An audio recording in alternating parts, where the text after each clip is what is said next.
2026년 8월 2일 주일 하나님께서 오늘 우리에게 주신 말씀은 요한복음 3장 5절로 16절 말씀입니다. 요한복음 3장 5절로 16절 말씀입니다. 제가 읽겠습니다. 예수께서 대답하시되 진실로 진실로 내게 이르노니 사람이 물과 성령으로 나지 아니하면 하나님의 나라에 들어갈 수 없느니라. 육으로 난 것은 육이요 영으로 난 것은 영이니 내가 네게 거듭나야 하겠다 하는 말을 놀랍게 여기지 말라. 바람이 임으로 불매 내가 그 소리는 들어도 어디서 와서 어디로 가는지 알지 못하나니 성령으로 난 사람도 다 그러하니라. 니고데모가 대답하여 이르되 어찌 그러한 일이 있을 수 있나이까. 예수께서 그에게 대답하여 이르시되 너는 이스라엘의 선생으로서 이러한 것들을 알지 못하느냐. 진실로 진실로 내게 이르노니 우리는 아는 것을 말하고 본 것을 증언하노라. 그러나 너희가 우리의 증언을 받지 아니하는도다. 내가 땅의 일을 말하여도 너희가 믿지 아니하거든 하물며 하늘의 일을 말하면 어떻게 믿겠느냐. 하늘에서 내려온 자 곧 인자 외에는 하늘에 올라간 자가 없느니라. 모세가 광야에서 뱀을 든 것 같이 인자도 들려야 하리니 이는 그를 믿는 자마다 영생을 얻게 하려 하심이니라. 하나님이 세상을 이처럼 사랑하사 독생자를 주셨으니 이는 그를 믿는 자마다 멸망하지 않고 영생을 얻게 하려 하심이라. 이는 살아계신 하나님 말씀입니다. 사랑하는 여러분, 지난주 우리는 요한복음 생명을 주시는 예수님을 만나다 시리즈 설교의 첫 문을 열며 예수님이 누구신가를 살펴보았습니다. 그래서 예수님은 태초부터 계신 말씀이시며 또한 성령 하나님이시고 생명이 되시며 세상의 빛이심을 다시 마음속에 새겼습니다. 그렇다면 오늘은 자연스럽게 다음 질문으로 이어집니다. 그 예수님을 믿는다는 것은 무엇을 의미하는가입니다. 교회에 다니는 것입니까? 세례를 받는 것입니까? 착하게 사는 것이 예수님을 믿는 것입니까? 오늘 본문 3장에서 예수님은 밤에 은밀히 찾아온 당시 최고의 종교인 가운데 한 사람인 니고데모의 만남을 통해서 그 해답을 말씀해 주십니다. 사랑하는 여러분, 오늘 본문에 등장하는 니고데모는 어떤 사람입니까? 니고데모는 당대 유대사회 최고의 엘리트였습니다. 율법에 철저한 바리새인이었고 유대인의 지도자로서 사내들인 공회원이었으며 이스라엘의 존경받는 선생이었습니다. 부와 명예, 종교적 지식과 도덕성까지 인생의 모든 조건이 완벽한 화려한 낯을 사는 사람이었습니다. 하지만 모두가 잠든 깊은 밤, 그는 아무도 모르게 예수님을 찾아왔습니다. 그의 인생의 외면, 겉모습은 화려한 낮이었지만 그의 영혼, 그의 내면은 지독하게 캄캄한 밤이었기 때문입니다. 여기서 밤은 인간이 가진 최고의 지식과 도덕적 노력도 하나님 나라의 신비 앞에서는 캄캄한 흑암처럼 무지, 알 수 없다는 인간의 한계를 상징하는 밤입니다. 니고데모의 대단한 지성과 종교적 열심으로도 어떻게 해야 구원을 받는 것인지, 얻는 것인지, 영생이 무엇인지를 알지 못했습니다. 그는 모두의 부러움을 사는 성공한 인물이었기에 자신의 영적 갈급함과 죽음에 대한, 멸망에 대한 두려움을 낮에는 드러낼 수 없었습니다. 사회적 체면과 종교적 위선에 무거운 가면을 쓰고 살아야 했습니다. 니고데모의 밤은 겉으로는 아무 문제가 없고 화려한 삶처럼 보였습니다. 속으로는 오늘날 거듭나지 못한 사람들이 마주하는 고독과 갈급함, 정체를 모르는 불안을 안고 사는 사람들과 같은 삶이었습니다. 사람들의 시선이 없는 곳에서 홀로 깊은 생각에 잠기는 고독감, 영적 갈급함의 시간, 그것이 바로 니고데모가 마주한 밤이었습니다. 그런데 니고데모는 그 밤의 어둠 속에서 그냥 머물러 있지 않았습니다. 세상의 빛으로 오신 예수님을 향해 발걸음을 옮겼습니다. 신앙적으로 캄캄한 밤 한가운데 있었던 그가 빛이신 주님 앞에 겸손하게 나아갔습니다. 그렇게 찾아 니고데모에게 예수님은 말씀하십니다. 7절에 내가 네게 거듭나야 하겠다. 내가 다시 태어나야 한다는 것입니다. 왜일까요? 겉으로는 모범적인 신앙인처럼 보였지만 뿌리가 없는 꽃, 조화처럼 거듭남의 생명, 그의 속에 성령이 없었기 때문입니다. 오늘 여러분의 심령은 어떻습니까? 남들에겐 말하지 못하는 삶의 어두운 밤, 죄책감, 미래에 대한 불안에 밤을 끌어안고 있지는 않습니까? 오늘 주님께서는 주님을 찾아온 니고데모의 밤을 거듭남, 영생, 빛의 새벽으로 바꾸어 주셨던 것처럼 주님께서는 성도된 저와 여러분에게 성령으로 함께 하셔서 십자가의 그 위대한 사랑의 빛을 비추어 주시고 있음을 믿으시기 바랍니다.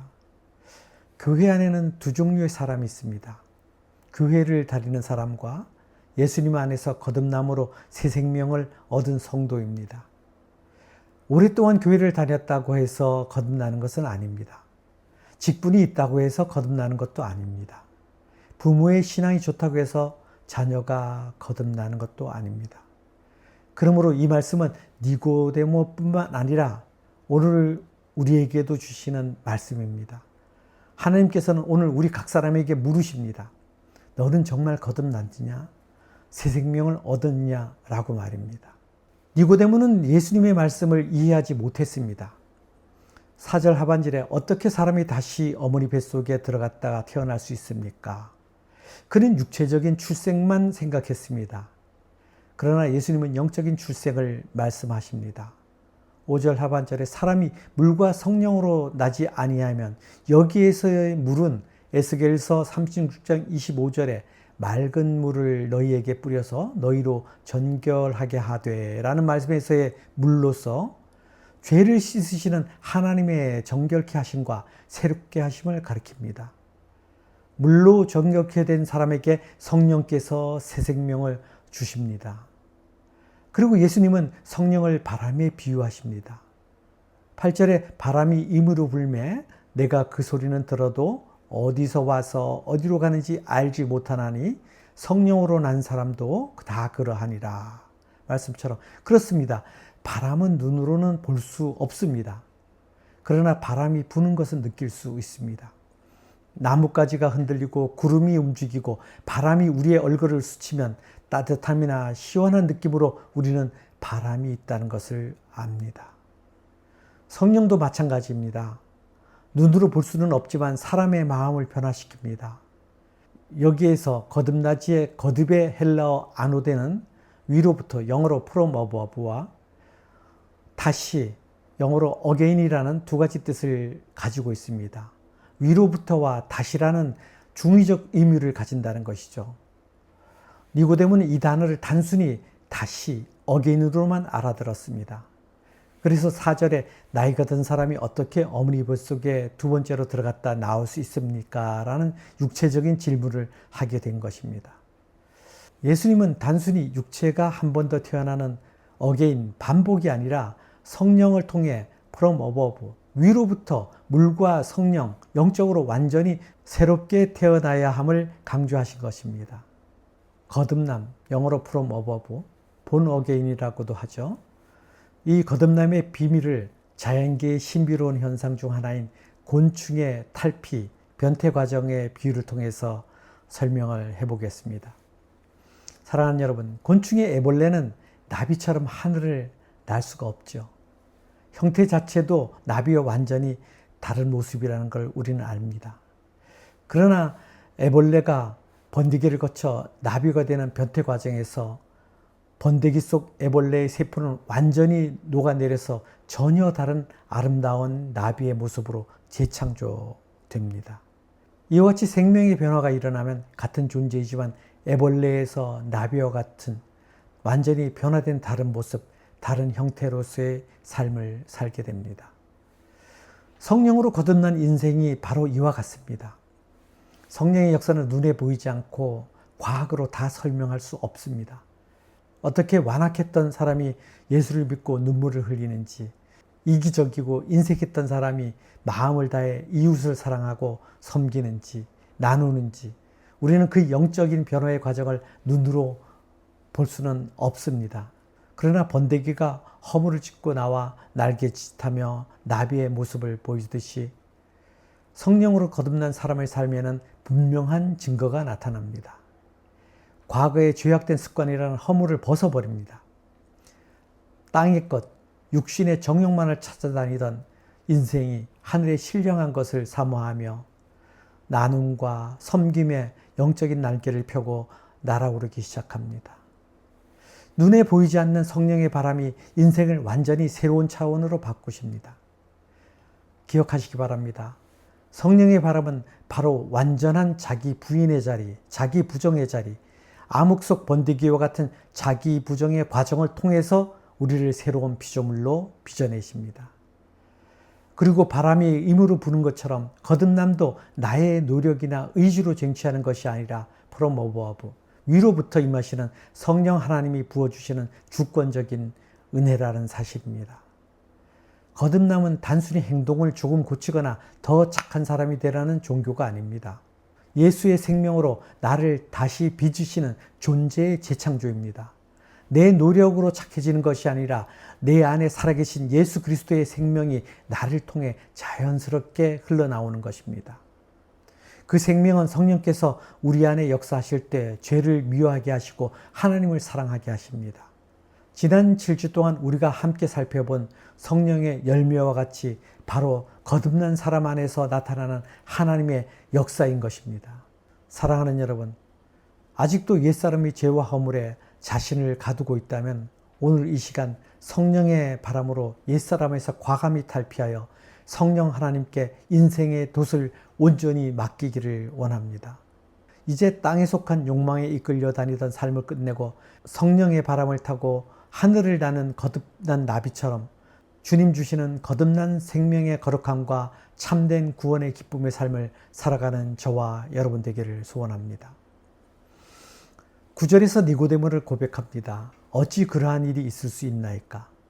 당대 최고의 지식인이자 종교 지도자였던 니고데모였지만 예수님의 말씀을 도무지 이해할 수 없었습니다.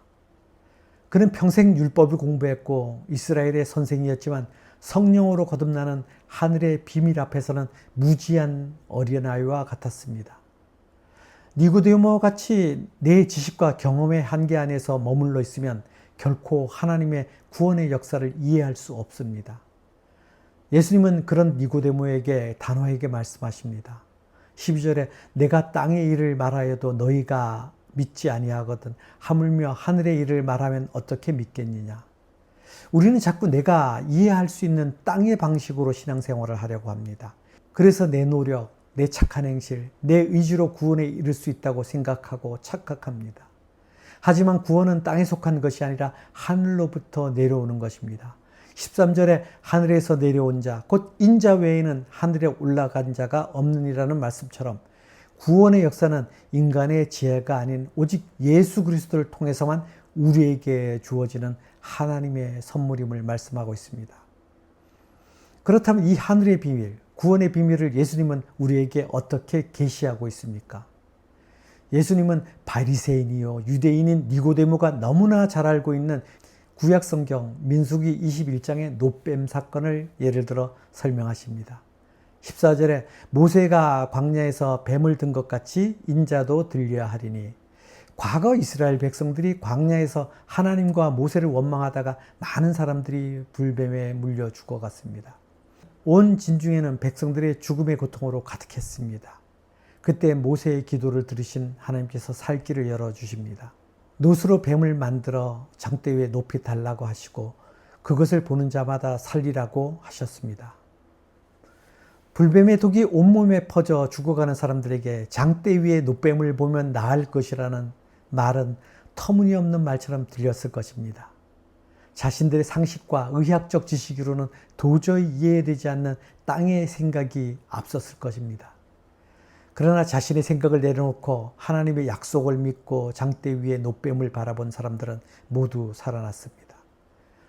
이 광야 장대 위의 놋뱀 사건은 바로 십자가 사건의 모형으로 십자가에 들리실 예수 그리스도를 예표하는 것입니다. 불뱀의 독보다 더 무서운 세상의 풍조와 가치라는 죄의 독에 빠져 영원히 죽을 수밖에 없었던 우리를 위해 예수님은 십자가라는 높은 장대 위에 매달리셨습니다. 그래서 구원은 우리의 대단한 자격이나 노력으로 얻어지는 것이 아닙니다. 우리의 어떤 지식으로 깨달아 얻어지는 것도 아닙니다. 그저 십자가에 달리신 예수님이 나의 구원자이심을 믿고 그분을 바라보는 믿음으로 얻는 것입니다. 사랑하는 여러분, 오늘도 내 지식과 내 생각으로 하나님의 일들을 제한하고 재단하고 있지는 않습니까? 내 힘으로 인생의 문제를 해결하려다 영적으로 지쳐가거나 죽어가고 있지는 않습니까? 세상을 향한 내 시선을 거두어 오직 십자가에 들리신 예수님을 바라보시기 바랍니다. 바라보는 자에게는 살 길이 열립니다. 바라보는 자에게 거듭남의 은혜가 임합니다. 바라보는 자에게 성령 하나님의 지혜와 평안이 임합니다. 그러므로 오직 주님만 바라봄으로 십자가 구원의 영원한 생명과 평강을 누리는 저와 여러분 되기를 소원합니다. 광야에서 놋뱀을 바라본 사람은 살았습니다. 놋뱀이 사람을 살린 것이 아닙니다. 하나님의 약속을 믿는 믿음이 사람을 살렸습니다. 그러나 그것도 일시적인 육체의 죽음에서 살아남음이었으며 그들도 결국 시간이 흘러 나이가 들고 목숨을 다했습니다. 하지만 예수님이 말씀하시는 구원은 차원이 다릅니다. 장대에 들리신 십자가의 예수 그리스도를 바라보는 것, 즉 그분을 구원의 주로 믿는 자에게는 육신의 장막을 넘어 영원히 죽지 않는 생명, 바로 영원한 생명, 영생이 주어집니다. 내 죄를 대신해서 십자가에 못 박히신 예수님을 믿음의 눈으로 바라볼 때 우리는 세상 죄에서 해방되어 하나님의 자녀로 영원히 살아가게 되는 줄 믿으시기 바랍니다. 그렇다면 왜 하나님은 우리에게 값없이 이런 엄청난 영생의 길을 열어주셨을까요? 그 이유를 바로 성경 전체를 관통하는 가장 위대한 선언 16절에서 선포합니다. 하나님이 세상을 이처럼 사랑하사 독생자를 주셨으니 이는 그를 믿는 자마다 멸망하지 않고 영생을 얻게 하려 하심이라. 아멘. 여기에 구원의 진짜 비밀이 있습니다. 광야의 이스라엘 백성들이 살 수 있었던 것은 백성들을 살리고자 하셨던 하나님의 긍휼하심 때문이었습니다. 마찬가지입니다. 우리가 구원을 얻은 것은 우리의 자격이 아닙니다. 하나님이 이 세상을 바로 저와 여러분을 이처럼 사랑하셨기 때문입니다. 이처럼의 크기가 어느 정도입니까? 하나뿐인 아들, 독생자 예수 그리스도를 십자가의 제물로 아낌없이 내어주시기까지 우리를 사랑하셨다는 것입니다. 가장 소중한 것을 내어주신 사랑입니다. 예수님은 말씀하십니다. 광야의 놋뱀 사건, 그것이 바로 나를 가리키는 사건이었다고 말입니다. 예수님께서 자신이 십자가에 들려 올려지는 사건을 통해 영생을 얻게 하신 것임을 말씀하십니다. 구원을 받게 하신 것임을 말씀하십니다. 사랑하는 여러분, 이제 예수님은 밤중에 찾아온 니고데모에게 그리고 오늘 저와 여러분을 향해 이 위대한 대화의 최종 결론을 선포하십니다. 16절 하반절에 이는 그를 믿는 자마다 멸망하지 않고 영생을 얻게 하려 하심이라. 여기에는 타락한 인류, 우리가 마주할 수밖에 없는 가장 비참한 단어인 멸망, 즉 죽음과 하나님이 우리에게 주시고자 하는 가장 영광스러운 단어인 영생, 즉 구원이 정면으로 대비하고 있습니다. 정면으로 충돌하고 있습니다. 예수님이 없는 인생의 종착역은 단호하게 멸망, 죽음입니다. 그것은 단순히 육신이 흙으로 돌아가는 것을 의미하지 않습니다. 죄의 도간에서 영원히 신음하며 생명의 근원이신 하나님과 영원히 단절되는 영적 지옥을 뜻합니다. 오늘 니고데모가 당대 최고의 지식으로 명예와 부를 누리면서도 그 깊은 밤에 아무도 모르게 예수님을 찾아와야만 했던 근본적인 이유가 바로 이 멸망에 대한 두려움, 죽음에 대한 두려움, 구원받지 못하는 것에 대한 두려움 때문이었습니다. 그의 인생 겉모습은 화려한 낮이었지만 그의 내면은 멸망의 공포로 가득 찬 짙은 밤이었던 것입니다. 오늘 여러분의 심령은 어떻습니까? 낮 시간 동안의 화려한 모습, 밝은 얼굴, 당당한 목소리에 이면에 가려진 남들에게 말하지 못하는 인생의 어두운 밤, 죄책감의 밤, 미래에 대한 불안의 밤을 통과하고 있지는 않으십니까?